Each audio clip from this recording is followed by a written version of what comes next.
You already know what time it is.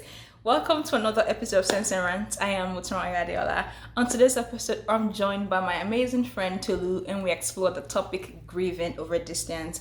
We're talking about grieving the loss of friends, families, relationships, jobs, and literally even self, everything in between. Let's go. Okay. So, in the year we lost jobs and friendships and relationships and loved ones, we learned to mourn in a different way. We learned to grieve in different ways. Um, some, with distance and everything, some were still able to make some time or, just try to meet people or family members in the same space, but mostly people were remote and things were done, on Zoom and things like that. Um, Today we're exploring the topic of grieving over a distance, and I'm joined by the beautiful Tolu. Tolu, would you please introduce yourself? Hi, my name's Tolu Akishala. I am entering my third year at University of California, Irvine, the acting program. So I'm really excited to talk about this. I have a lot of good. Yeah. Nice. Well, thank you for coming and congratulations, MFA students. Last year, here you come. Get your sweaty. Okay, so go ahead and get started. So for me personally, in the year 2020, I lost job. I lost my corporate America. Ooh, beautiful job, whatever. I almost lost my mom. I had friends that lost family members around the world. I had my cousin lost a spouse, and it was just like in between all of these things, I was dealing with my loss of a job. And I was dealing with the loss of a loved one, and then the almost love of my mother, obviously, and just the distance and not being able to be there physically. I didn't know what to do with my emotions. I didn't know what to do with myself. Sometimes I cried. Sometimes I I was just confused. Like, is this, you can't travel. You literally cannot do anything. And it was like we're also like closed up in our homes if you don't live with people, or even if you do, still not being able to be with the other part of your family or your loved ones. It was really hard for me personally. I struggled. Do you care to share what that was like for you? Yeah. The lockdown was really tough. Actually, the first few months, I actually quite enjoyed it because I enjoy having Introvert. alone time. I'm an introvert at heart. I like the alone time, but over time, I started to see kind of the losses collect. So, like you said, job losses. I lost some friends in the process, just like not keeping in touch, and some of it was good, some of it was bad. But the hardest part, I think, was with an acting program is just not having your acting classes in person. So we were like acting over Zoom, which was not really effective. So, but thank God I didn't have any family losses or friends lost to COVID. I think that's something that I always have to like remind myself that as frustrating as like losing work is, especially as an artist, it's like those don't come around very often. And, yeah. So as difficult as that was, keeping the relationships, the business relationships that I had was most important. I learned the benefit of having strong interpersonal skills and checking in on people and saying, hi, I'm still here, Don't forget me, I can still act. Right. Which was also very interesting because one of my best friends, she's actually in California as well. She was, I think she got a play part, like a stage play, and they had it for like a weekend. They were supposed to go through 2 months, and we're supposed to fly down and see her, and it got canceled. Yep. And like lots of things, of course, closed down. Like you said, friendships and relationships and work relationships, really. The distance and not being able to see people the way you used to, just, oh, I miss you, let's go have lunch. Oh, I miss you, let's go for a walk in the park. That was gone. And like you said, it helped some friendships. But it took away some friendships. Yeah. And honestly, I think it was mostly positive for me. Like, I'm grateful for the relationships that I do have coming out of quarantine, because I really value them. Like I realized like, oh, these are my ride or dies. Like these, all the excess has kind of fallen off, and the people that I felt obligated to like reach out to for any particular, like, no, we're not doing that anymore. Yeah. But yeah, like you said, having my whole industry shut down, like whole industries shut down. Mm-hmm. So Broadway was out, we weren't sure for how long. So for me, in my second year of an acting program online, I was like, why am I here? Like, I was like, what is going on? Why am I even here right now? Yeah. And I think that was the most difficult, is like finding the motivation to continue on when you feel like, you don't even have something to go towards. And I think that was the most difficult thing I think that's a common human experience during this quarantine, was like, we don't even know what's next. How can we plan? And I'm a planner, okay? I like to plan. I like to make plans. I have multiple planners. I like to journal, I like to write stuff down. That's me. So this one, we do this one, and then this happens, and then we do that. Yep. Goal-oriented, I'm that person. So, just feeling like, on one hand, being a blessing, like, just sit down. Like, that's what I felt like my message from God was, just sit down. Like, there's nothing to do. There's nothing to work. Just sit. Like, there's nothing you can do. Just sit down and watch and take it. But when you first asked me this question, one thing I thought about was like my loss of self as well. Like, because I didn't know what was next. Everything that I thought I was composed of, planning, oriented, goals, all, every single coping mechanism that I've kind of developed over the years, as I'm growing into self-awareness, as I'm growing as a woman and realizing my traumas and how do I deal with them in my interpersonal relationships. Yeah. All of that was like right out the window.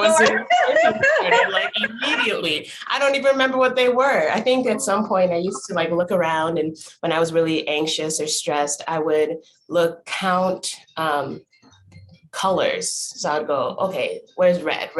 Where's orange? And that would just like bring me back to like reality. Gone. Like for like 6 months, I didn't even remember that I had that until recently. So, this kind of journey through quarantine I felt like I lost a large part of who I was and had to rediscover who I was in these circumstances. And thankfully, I feel like I've come out the other side a lot better, and, reading good books like Ego is the Enemy, The Untethered Soul. Okay.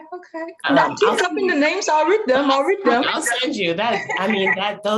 This summer, even just coming out of, and I know we're still in quarantine, but just coming out of like the hecticness of it and being able to settle back down and look at, okay, where am I headed next? Who do I want to be going forward? It was tough. I felt like I lost myself a little bit in the quarantine. Yeah. Talking about loss of self for me, I don't feel like I'm a person that defines myself by what I do, what I can do. That like used to be me before the pandemic. So the fact that I had a job, I had like a title, that was good for me. And when that got yanked away, I was confused, and then it became, I'm a lover of family, I love my family. And my mom is like, if you know me, my mom is like my number one person. And the fact that I had that fear of, oh my God, I might lose her, also became a thing of, who am I outside of this, outside of being a daughter, outside of being an employee, outside of this, and this, what do I really have to offer? And like you said, I had to sit down with myself. I literally had to like, okay, define myself for myself. And it was both interesting, it was both empowering, but it was also like, it made me, I feel like it gave me some clarity, but also like I have to be naked with my own self to get that clarity. And it wasn't the most fun thing to do. And I was talking to a friend yesterday. She's an extrovert, like extrovert. So like this whole pandemic, she actually like broke down crying, because she's just had it. And she also moved during the pandemic to a new place. So it's just like for her, this entire thing of not being able to go out and meet people or just like be out there. She's struggled a lot, like a lot. And also talking about work, right? I mean, your craft is now getting redefined.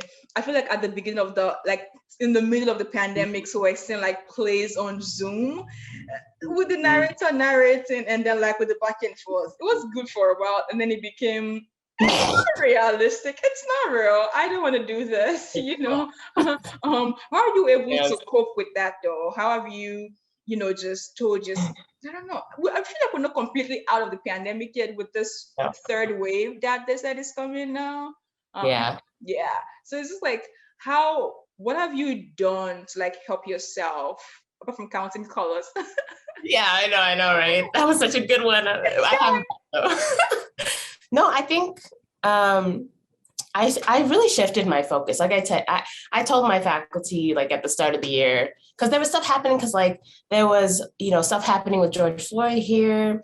There was and SARS in Nigeria. There was just like so much happening. And I was like, okay, like, am I being personally attacked? Like, I feel like every Nigerian Minnesota was like, is it me? Like, why are you attacking me? Like, it felt so personal, and I could not focus on anything but like social justice at that time. There was nothing in my mind that was much more important than social justice at that time. And so, this last year has just been focused on how do I use what I'm gifted with, which is the art of storytelling, right? And that's culturally, like Yoruba storytelling, I find that the most fascinating. If I could do a doctoral program, I would go into Yoruba storytelling. You know what I mean? You would not even scratch the surface. It's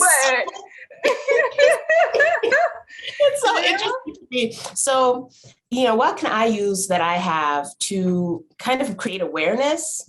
And also I have the gift of gab. So I'm a really good talker. And I know how to, make friends and influence people, which is a very actually kind of manipulative book. I don't think I'm manipulative, but I do know how to get my point across. And so going and talking with administration at UCI and talking with my, with my chairs and trying to change my environment, seeing what I could do in my space to create awareness, to build a better environment for those who come after me. And how do I want to bring that into my work as a theater artist? How do I want to move forward with that to build it as I go into a full career? All of these thoughts were on my mind. So I was not even thinking about acting. I was like, play dress up or what? Like, I was like, not interested. I was not interested. But at the same time, and I think it was difficult for my classmates too, because I would come in and they could tell, like, it was like I was out.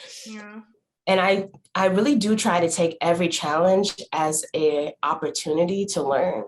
And so I was really trying my best, but it was not it for me this year. Like, acting, theater as a whole really took a dip, like wholly, because honestly, the whole theater industry and a lot of the film industry is still ran by 60 plus white folks. So there's only so much change that they feel like they can adapt to. So it was up to us young people. I thought it was up to us young people to kind of reanalyze, to restructure, to find new ways, to see what we could do with this cool online platform.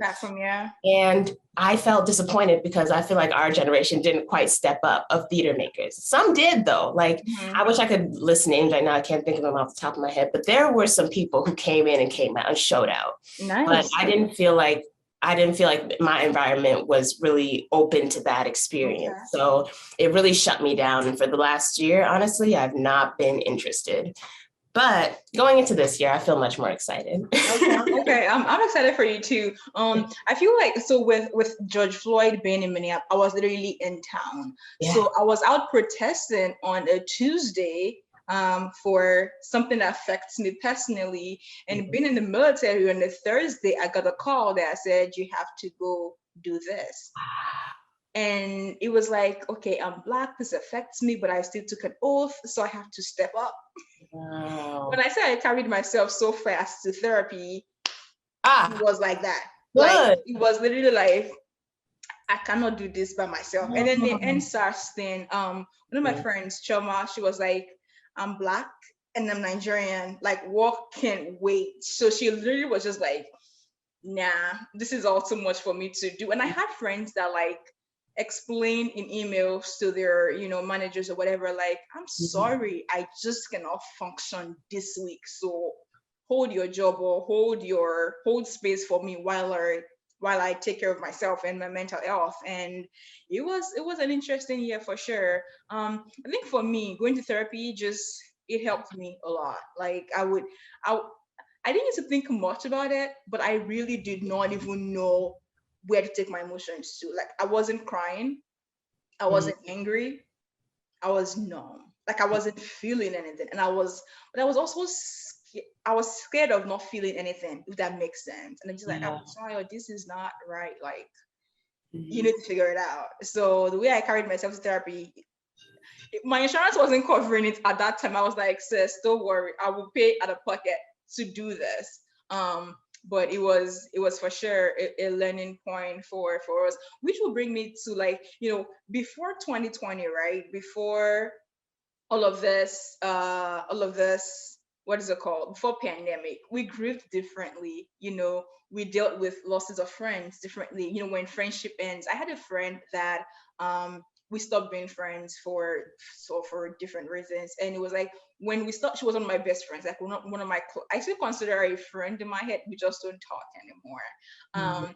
And it was like when we stopped being friends, I mourned that loss in a way that I still had other friends to reach out to go eat with. But friendships that were lost during COVID, you had the time to feel to actually feel the absence of this people. But like you said, some is for the better, and some is just like, you could filter through, okay, this person really is impactful, or this person really is a plus, or is an asset. I hate to use that word, but to my life and where I'm going. But how does your loss now, job, friendship, whatever, or acting opportunity, how does that differ now from like prior years?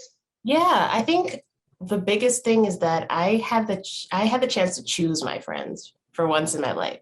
I think for once in my life, like really, one time in my life, I chose the people, and it wasn't always they didn't always choose me back, right? Yeah. But like people that we chose each other now, I have a solid connection to people who I don't just choose because you're around, or because my parents are friends with your parents, or because Yeah, or you're from the Nigerian community. Listen, like the whole thing, right? Like my whole childhood was just, oh, let's go to Mrs. So-and-so's house. And so I would become friends with their kids because, we have similar, we're Nigerian, there's an understanding. But, these are friends that I've known since high school that I don't talk to every day, but I just recognize like always are there for me, always check in right when I need them, and then I can go off, we can do our things for a little while, but we always know that like there's a soul connection there, right? Yeah. So I think that's the biggest change. And I think I learned too, not forcing things. Like I was not seeing nobody. I was not seeing nobody, right? Like, because I moved during the pandemic too. So I stayed in Irvine for the summer of the pandemic, right? Because it happened like in March. So I was still in the end of my first year. Going into the summer, I stayed. It was a difficult summer. We were battling kind of like, we didn't get the most support from our faculty, from our administration in what we were trying to do. So it was like just like 40 hours a week, like emailing, chatting, meetings, like it was just too much. So by the end of that summer, I was burnt out completely. And I knew I had to start this year with these people that like, I don't even know if I really wanted to be in a space with them. So I was like, I sent them an email. I said, hey, look, I'm not doing well. They sent me mental health resources. I So it's like, I have to go home. So I went home that October or something like that. And during that time, I was seeing somebody that I've known forever, right? I've known this person forever. Really? Yes. So, but we never really had the chance to date because like, we were just always doing our own thing. So we were finally in the same place at the same time. I knew I was going to stay for a while until the pandemic was over. We didn't know when that was going to be. But because I was only seeing my grandmother and my mother, right? Those are the only two people in my household that I was, I was not seeing anybody else except for this other person. And they were living an entirely different lifestyle. They were out and about. They were doing their thing, right? The whole pandemic, they were doing their thing. And they would invite me to things and I was like, no, like, I just want to see you, like, come over or I'll come to you or like, whatever. Let's just see each other. And because of that dynamic, because he was out and seeing people and I was, seeing those three people, it felt very like I was taking up a lot of his time because like my time was very much open. So I learned, there's a time and a place, and it's not always the right time. It's not always the right place for the relationships that maybe are a good fit. We're cool now, but that's a good fit. But the circumstances around you kind of like, I don't know. When you have different priorities, respecting that from each other and also recognizing like, okay, maybe I need to take a step back from you. And I think that's what I'm starting to realize. I find it very difficult to let people go because I value friendship so much. You do. You actually do. That's something I remember. I do. I will never let you go. Right? I will always reach out, always say hi because I really value friendships. So it's hard for me to let people go, but recognizing when, even if they are a good friend, even if they're good for me, if the situation is not conducive to both of us, if it's toxic in any way, even though it wasn't, like beating or anything, but that was a toxic relationship because, we had different priorities. And so being able to acknowledge that and not take it personally, I think has been something that I've recognized over the pandemic. Like, people are going to do what they're going to do. And that has been never clearer, I think, than recently. Like, what people are just going to do what they're going to do. And so, creating space for those friendships in appropriate ways. And, holding people at a distance that you need to hold at a distance. Even if they're the sweetest person ever, but you just don't have the space for that. Just really allowing myself to like have boundaries and give myself a little breathing room. That's something that I have only recently discovered is, boundaries. So yeah, I like that actually. I really do. Because I feel like when the world was normal, we just like, we brought everybody in. If they were available, they could come in. If they were free, they could come in. But like with the pandemic, you knew who was coming for what, and there was time and space to organize people into like the different boxes and the boundaries that, you cannot cross this because you just don't belong there. And like, I really like that. Something that I found very interesting though is like people were still like meeting new people and going into relationships in the pandemic. And it's tiring. Hold on. Why are you meeting these people? Like, help me understand. Like, we're supposed to be at home. At home, not doing anything. But like people that had relationships or like marriages before this, some people know for sure they chose the right people. And some people were like, oh my God. I know. I wonder. I always thought about that. Like, I wonder how people are doing right now. You got to spend all your time with this person. Yeah, some marriages were like as soon as, when this like what a little bit, people like moving out of homes, and some people were like, girl, I literally made the best friend of my best friend or like of my spouse or of my child. And it's just like, wow, good for you. Yeah. Or just like, nah, like not seeing the person 24/7 worked for them for 5-6 years. Right. But being in the same space 24 hours for like 6-7 months. So like, the person is different than I thought. I was like, well, you've been married for like almost 9 years. How is Right. it so different, you know? But Right. it was an eye-opening thing for sure. Yeah, definitely. I could definitely see how that would be like a lot. You know, like, you know, you're like working, let's say you're both working, right? You have to figure out, okay, where is my space to work? Where's your space to work? You know, when are my breaks? When are your breaks? You don't know each other's schedules most of the time. You know what you do at work. Oh man. And throw children in that mix too. Throw Oh, like toddlers in that mix, and it's just like at what time, who takes care of what, whose work is more important and needs, you know, and it's just like, yeah. That's where communication comes in. You know, that really shows how you communicate as a couple, because man, yeah, that's difficult. Imagine all the reporters, like the news reporters that were home, you know, and their kids are running in and out. Oh my goodness. That was actually very funny. Like, people, you see somebody all dressed up, and before you know, you have like a little 1-2-year-old coming into the room yelling, and it was like, it was cute though. Like, I think we also, it helped us, at least it helped me in a way, see people as humans, you know, just like their mothers, you know, their fathers, their spouses, and that there was a human part of people that we also got to see, which we didn't always think about. Right. For sure. Yeah, actually, the first thought I had when I saw this question, grief over distance, I thought about just for those of us who have family outside of the country, I think I learned to be okay being alone, because like the people that I love the most are thousands of miles away from me at all times, right? For multiple years at a time, sometimes, you know? And so I got really used to, and that's why I really value friendships. And I don't mind those friendships where you don't talk for like a little while and then come back. Because I'm always say, you know where to find me, you have my number, you know? Because that's just how it is. Like, you have to have a deep trust and understanding that those people are still there, that you'll be able to see them one day.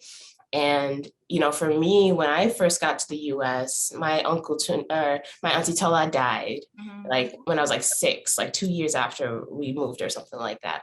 And I didn't have the ability to grieve over it. I didn't understand. Like, I just remember laying in bed, like, what does that even mean? Like, I didn't even understand what that meant. But that's like, you know, my favorite, somebody I was looking forward to coming back and seeing that I'll never get to see again. My uncle Tunde, he's another, like those two in particular, right? Or the two I was like really looking forward to seeing, and never got to see them again, you know, outside of when I was that, you know, 4-year-old person. So, you know, that fear, I think, stuck with me for a while. Like, if I don't go back like tomorrow, like I'm never going to see people again. Right. Like, or how many people don't know me? You know, I have whole children growing up, you know, cousins, family members that don't know who I am, or if know me, don't really know me. You know what I mean? Yeah. And so I think I got used to like learning to love from a distance. And quarantine, I think the worst part about it was that it kind of revived that trauma. Of like, oh man, like, who is going to be here? When this is over, when it's over, friends, family, like, who's going to be here?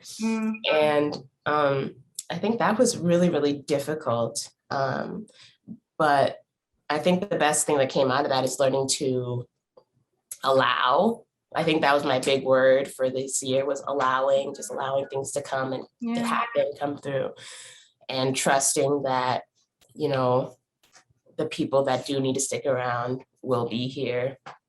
Because, you know, my mom was in the nursing field too. So, you know, she was right in the ICU, seeing all this thing. I don't know how it affected. I still haven't talked to her about how it has affected her, but, you know, I can tell that there's a difference in how my mom is as a person from before pandemic and post pandemic, and, you know, family and relationship issues. My family's already pretty like divided, not very close. So, you know, having that space was like, oh my gosh, we just worked so hard to get back together, you know, like what's going to happen after this? Are we going to be completely, you know, apart? And that was really the most difficult thing. But But I think I had good practice just learning to love from afar with my being in Nigeria. And talking about, I'll say a couple things. Talking about grieving over a distance, right? When my cousin passed, he was 34. He passed on his 31st birthday, and he has a 1-year-old. It just, like, I'm 31. Right. You know? And you're just like, how? It's supposed to be older, you know, like I called him, we're like chatting, and it's not something you're ready for, prepared for. I mean, even if they're older, it still hurts, but the fact that they're younger. And I was on camp when it happened. It was like in the morning when I got the call, and I was literally shaking. And I remember my colleagues looking at me like, "Are you okay? Why are you shaking?" I was like, "I think I just lost someone." Even though I got the call and it was confirmed, I was like, "I think I just lost someone," and I screamed. Like, and then it became, do I take the day off? You know, or do I stay because I'm not? And then they asked me, "Oh, what are you going to do?" And I was like, That's not a good question. Like, I'm thousands of miles away. I don't know. He's a Muslim, so it's going to be buried within 24 hours. Wow. I don't know, you know, and it was just like really interesting. But yeah, grieving over a distance. It's a little, it's different. I feel it's more difficult, but also it gives you that flexibility or not having to like show your pain to people. You know? Right. I don't know. That's what I think for me personally. That was why I felt like I didn't feel like I have to like cry or wail in front of people. Yeah. But it also means I didn't get the closure or like the goodbyes or the final.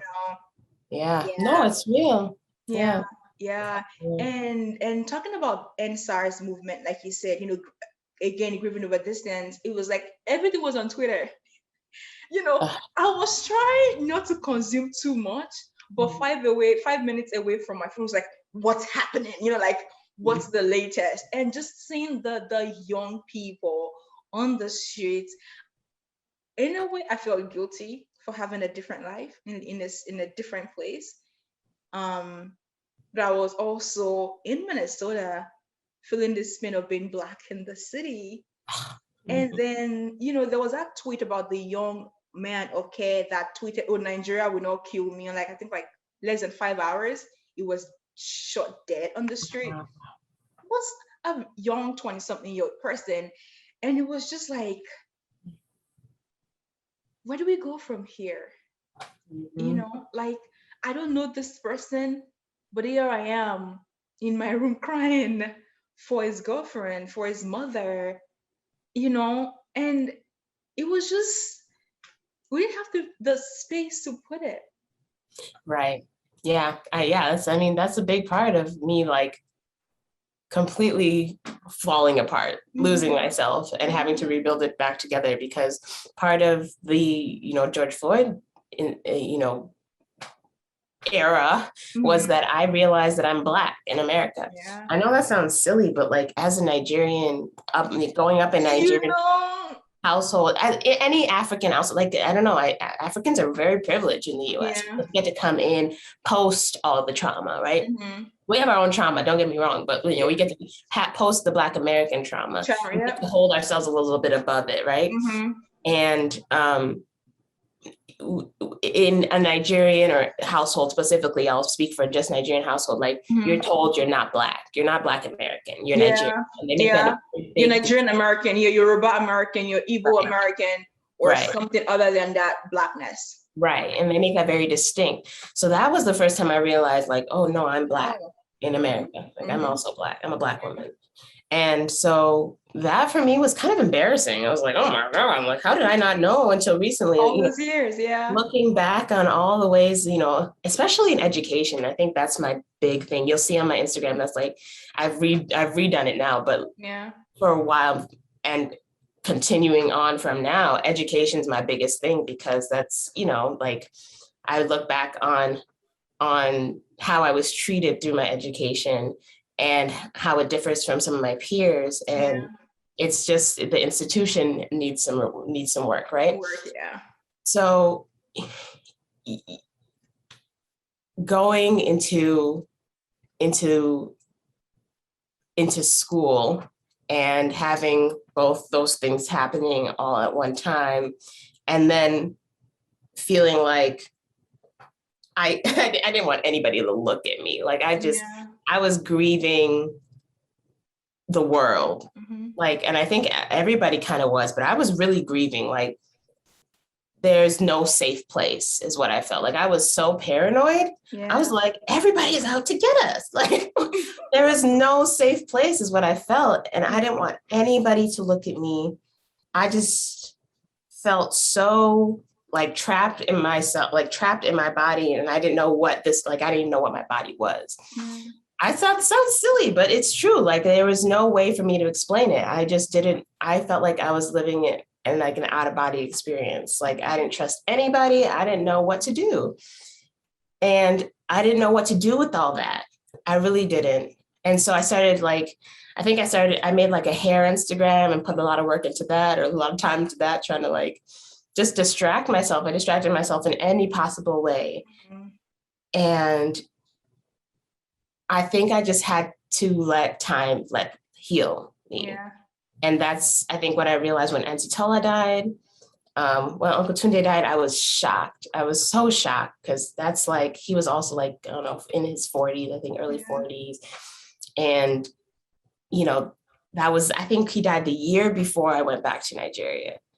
And I knew I was going back to Nigeria the next year. So I was just, you know, like. I could have waited or something. Like a month earlier. Right. Like I was so mad, but there's just no way that those things don't make some kind of mark on you or, you know, impact you for the rest of your life. And I think holding on to it too much, too tightly, of course, is toxic and causes, you know, anger, causes bad interpersonal relationships because you're holding on to this thing that no longer exists. But at the same time, like you can never truly let it go. And so, you know, how do you move forward? How do you kind of bring light from that darkness?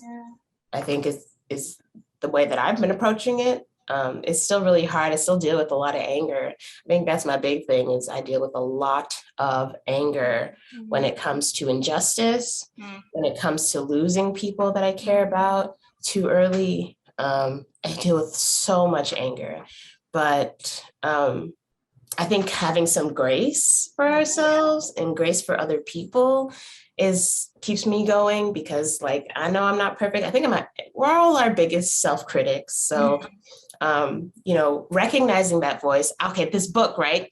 The Untethered Soul, it just talks about I never heard of it. It's good. I don't remember his name, John Piper, I think.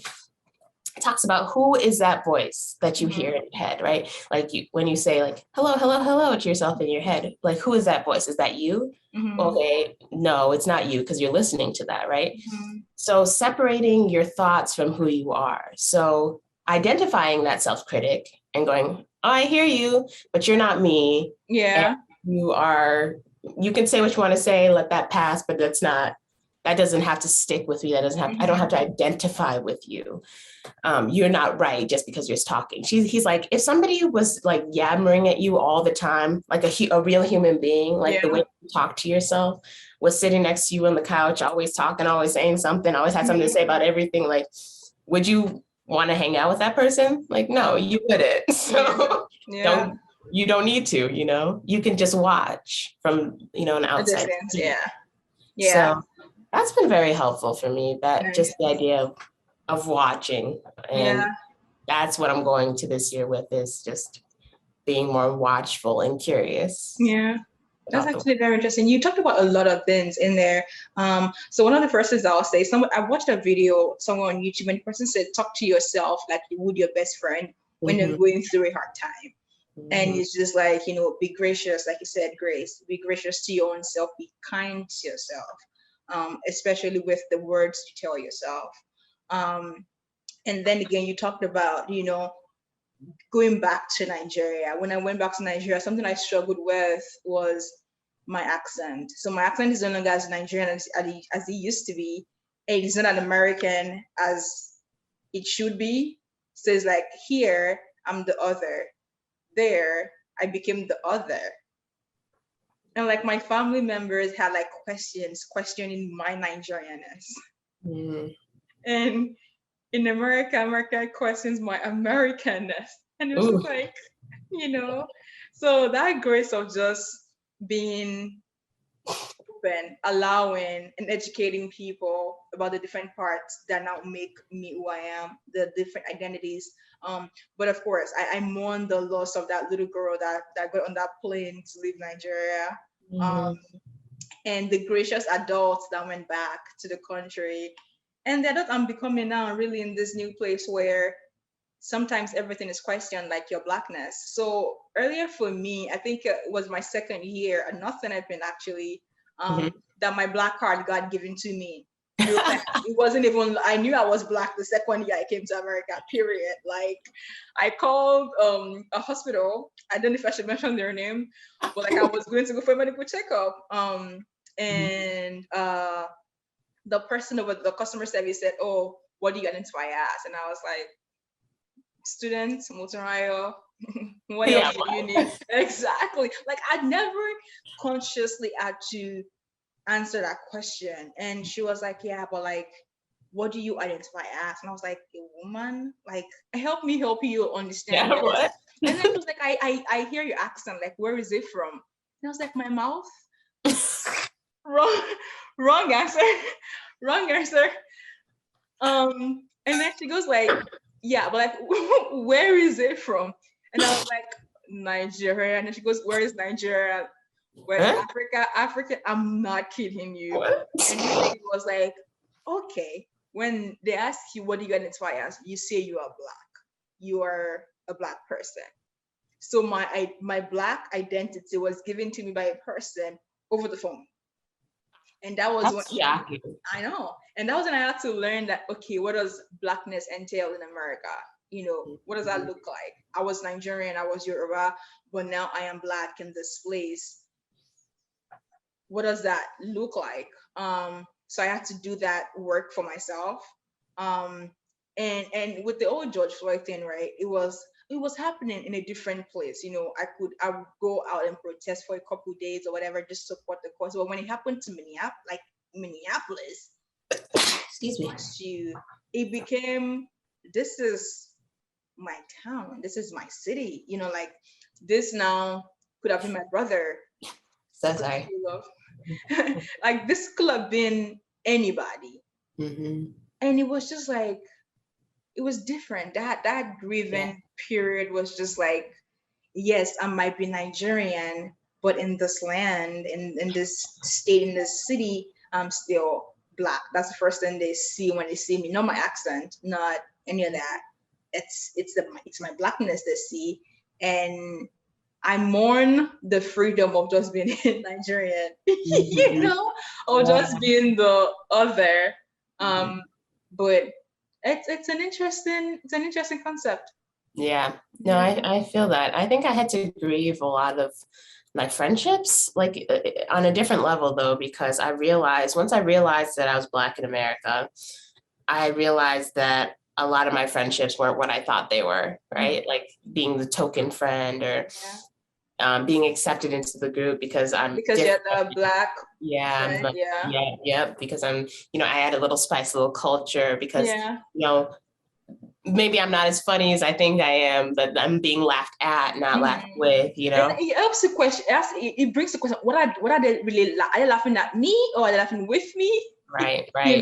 So I had to think about and then also grieving okay, I'm not going to be understood. Like that was really hard because, my friends at UCI are Black American. And so, we would have conversations a lot. Like we would just talk about non-consequential things, very much London actors playing Black American characters, like Harry. And they had an issue with it. And I was like, well, I don't see the problem, So they had to educate me on why that was, problematic, being that, it sparked a whole discussion of what Blackness looks like amongst the diaspora.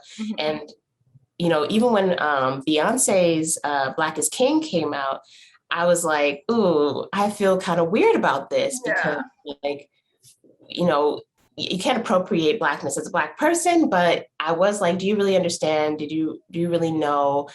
Like, yes, maybe Beyonce knows what the true core of the languages that she used. Obviously, she's an artist, so she probably picked those with the reason. Yeah. But does her mass audience, do they know, or will they take the time to find out, or are they just going to go, oh, that was cool? It's the same thing with this.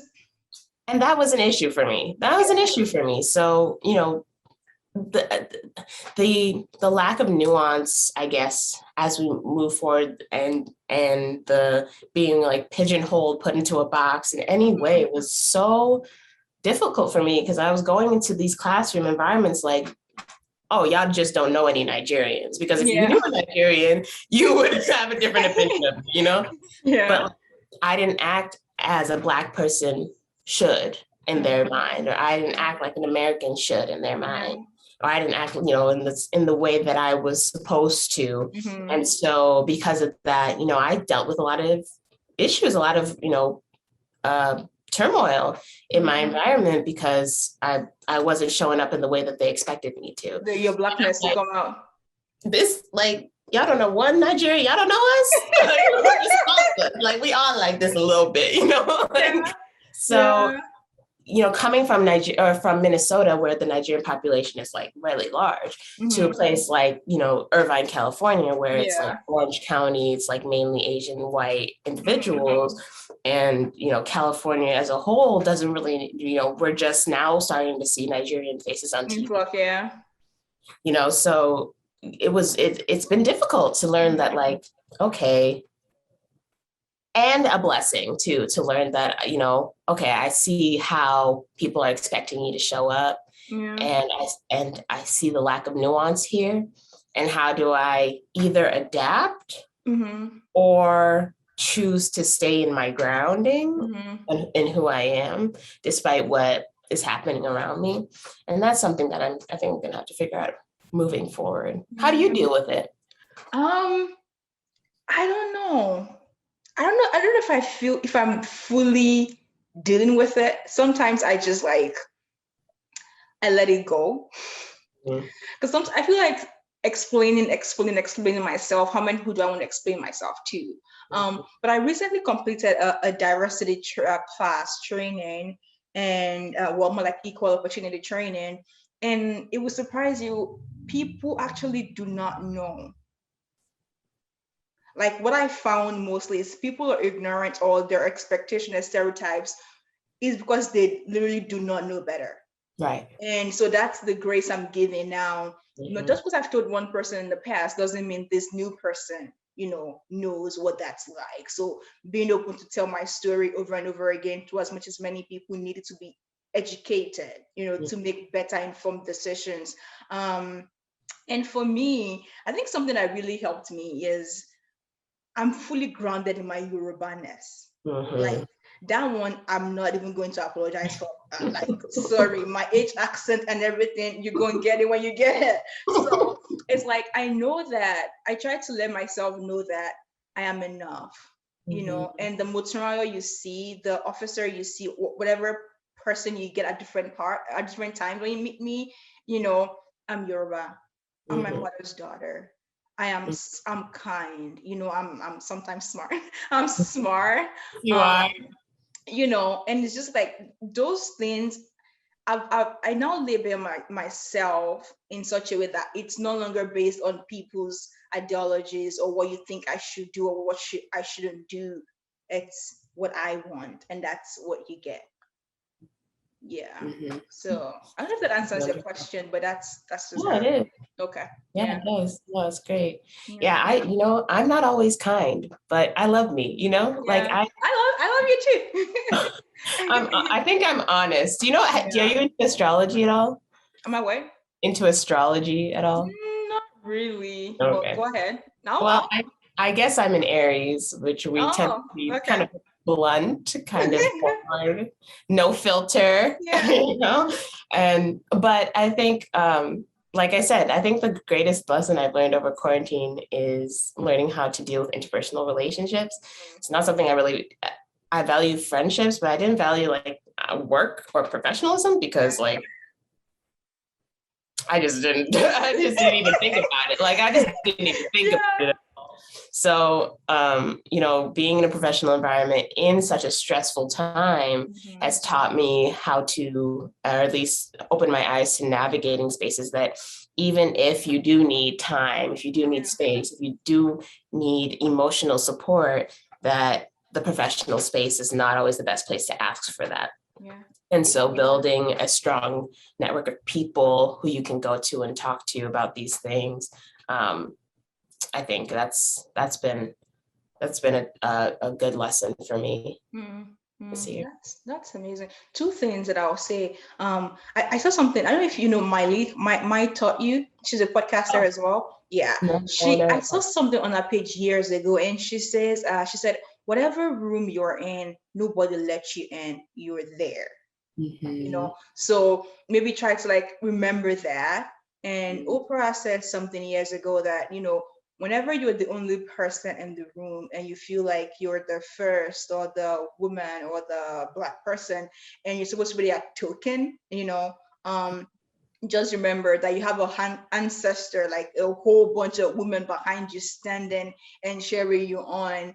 And when they see you in that room, there's like this urination and just jubilation going on behind you. So always remember that. And like sometimes I find myself in places that I'm like I just close my eyes for like a minute and just imagine the dancing in my Ondo women, all the dance and all the ululation going back. I'm like, thank you, ancestors. I see you. All right, let's do it. I mean, it's like 10, 15 seconds possibly, but like, yeah, I always try to do that. And it just reminds me that, I am indeed my ancestors' wildest dreams. So yeah. How did you deal with any bitterness over the quarantine? I did a little bit actually. I did with the organization that I work with. Yeah, because it was like there were times I went out and even Black people were the one that insulting us for doing what we're doing, and it's like, why are you there? You should be here with us. And it was like, I'm there with you, but I also have to be here because this is my work, this is my responsibility, right? Not one person asked like, how are you doing? At least people that I felt like, you were reporting to that should care. Nobody really asked, how you were doing. And I felt angry at the Nigerian government as well for killing those people and then not taking responsibilities for it at all. The people that lost family members, some people lost like both parents in like weeks. Some people lost like uncles, aunties, parents in a matter of days. And I just wonder where the money, like, so you hear people saying, I have billions or I have millions. And it's like, what's your million worth if your neighbor is dying? So there is a little resentment for that gap when it comes to pay and money, and the people that have too much and people that don't have any. So there is a little bit. I've explored some of them in therapy, but I feel like some will still be there for a while. So we'll just I'll let Jesus fix that. Yeah, what about you? Bitterness. I don't think so. Okay. I did for a while. I had a lot of resentment towards my faculty. Mainly my faculty. I was like, and just like the institution of education itself. I was like, this is just terrible for young Black people. Not made for us in any way, shape, or form. And so I guess I still kind of have some residuals of that, but something that keeps me moving forward is just like continuing to stay busy in that work and seeing and thinking about and digging into every way that I can to reform that with my little power that I have. But no, thank God, I don't feel any resentment or bitterness. anymore. I still feel a lot of anger. I don't know if that's the same thing though. Oh, I don't know. I feel like it can be used interchangeably, but it depends on the context, I guess. Yeah. I think I'm an angry person. Angry Black woman. I was actually thinking about that. Like, have y'all, because that's the trope, right? And that's the stereotype. But like, have y'all ever thought about why we're angry? Like, there's a lot of reasons to be upset about. And it's like, am I really angry, or do you just feel like, is my confidence actually intimidating you? Oh my gosh, I had that same thought. I was like, am I really taking up too much space, or am I just a Black woman? Yeah. Yeah. So I guess with that, sometimes I still deal with like anger about that. But that's just like, I think, general annoyance, you know, but any actual bitterness, no, I think I'm too tired at this point. Like, it's been a hectic couple of years. I just want joy and peace, and have been taking that for myself this summer in Minnesota, just seeing people that I care about, seeing people I haven't seen in years, reconnecting. Ooh, yeah, so I feel good. But that don't mean that it's over. That does not mean that I'm done working. Okay, we go, man, you know, we need a lot of reform. So I'm not done. Sure. Try like a whole lot of and it's understated how much media influences these things. And you know, I used to be ashamed or a little embarrassed to say that, you know, I'm going like, oh yeah, I'm an actor, you know, and then I just wait for like, oh, well, what do you want to do with that? It's like, I don't know, you know, I'm 18, work, right? Like, make money. I don't know. I used to be ashamed, but really, like, actors, producers, you know, directors, writers have so much influence. Yes, they have so much influence in this world, and impact the way that people perceive things and think about things. And man, I'm really excited to work with phenomenal people like you to kind of bring awareness to, you know, this year has been too much of a turnaround and too much of an eye opener to then just kind of like stuff everything under a rug again. You know, we need to keep having these conversations and keep talking about it and brainstorming and growing the communal mind, and raising everybody up, you know, as we go. Exactly. You know, and it's hard, you know, there's been times where I haven't been, you know, the most uplifting person, you know, there's been times where I finger pointed. But that's okay. Sometimes we also need to be lifted, okay? Exactly. Okay. So lifting each other, you know, not leaving anyone behind. And that includes, you know, I still stay friends. Somebody asked me, I saw a post the other day from one of my high school, from somebody from high school, and they were posting about Trump. And the people I went to dinner with last night, they're like, well, you unfriended them, right? I was like, no, because first of all, I want to see, okay? I want to see who is it, you know? I don't want you walking up to me on the street being all, hey, and nice, and you know, you're posting that on Facebook. But at the same time, that includes them, because like, I don't know, I don't think you can hate. I don't think you should hate anybody, first of all. That's just like a really Well, you can cut them off, girl. But you can cut them off.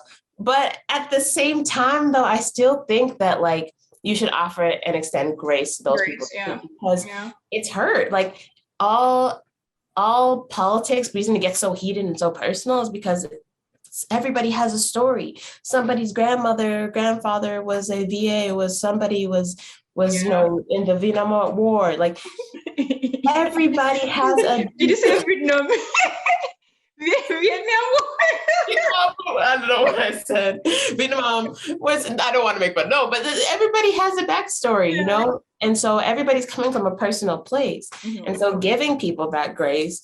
And if you think what somebody's saying is stupid, just shut up. Just shut your mouth. You ain't got to tell them. You ain't got to argue with them, because then it makes you look foolish, you know? Just so, yeah, extending grace to all and uplifting everyone, even that there's just no reason to put anybody down. Yeah. And like I said, sometimes all people need is just that little avenue to learn if they're willing to learn, I guess. But yeah.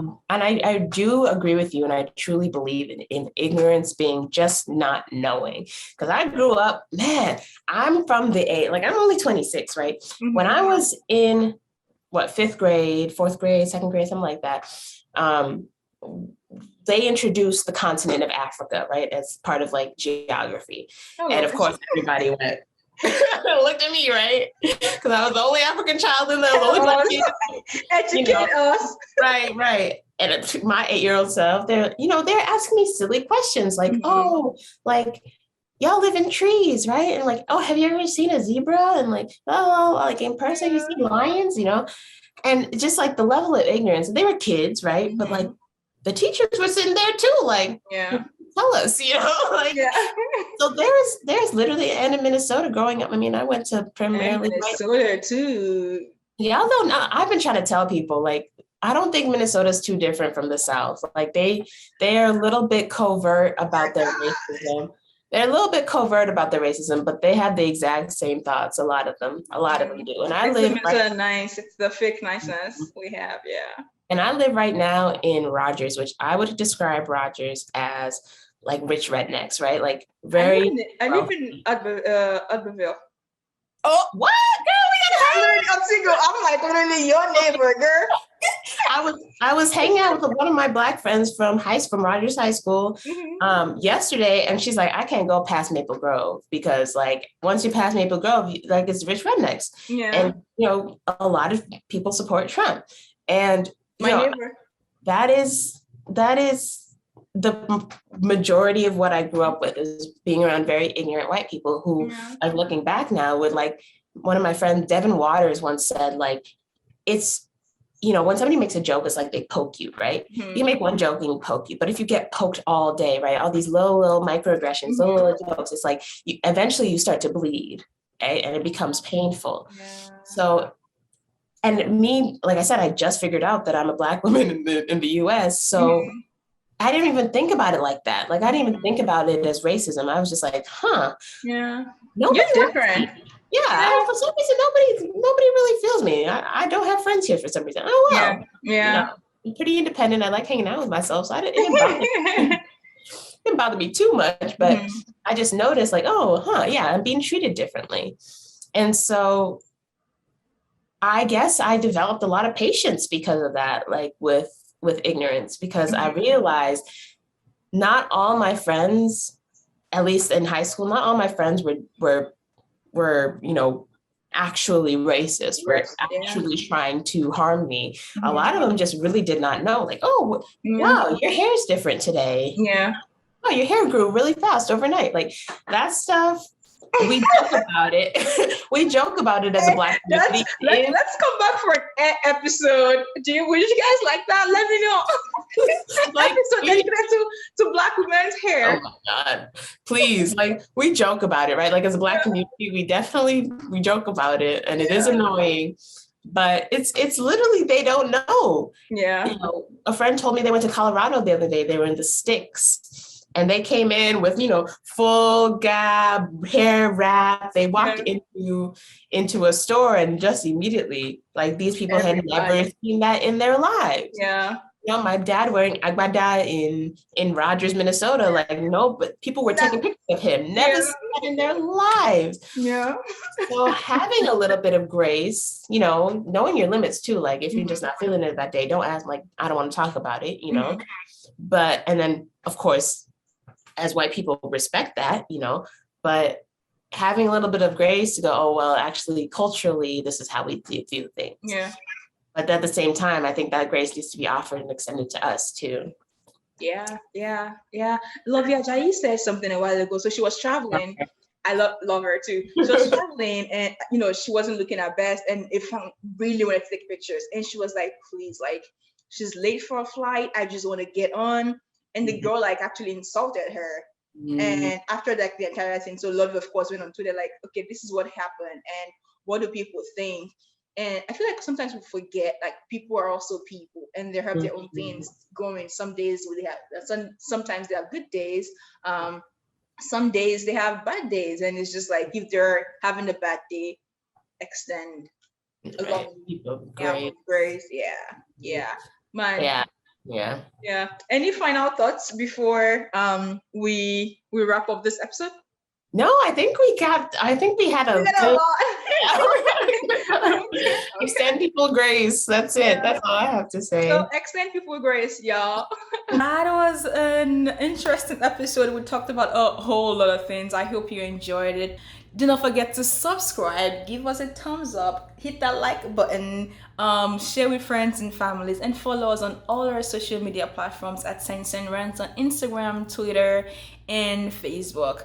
Whatever it is you want to do, whoever it is you want to become, all you have to do is start. Mwah! Enjoy the rest of your day.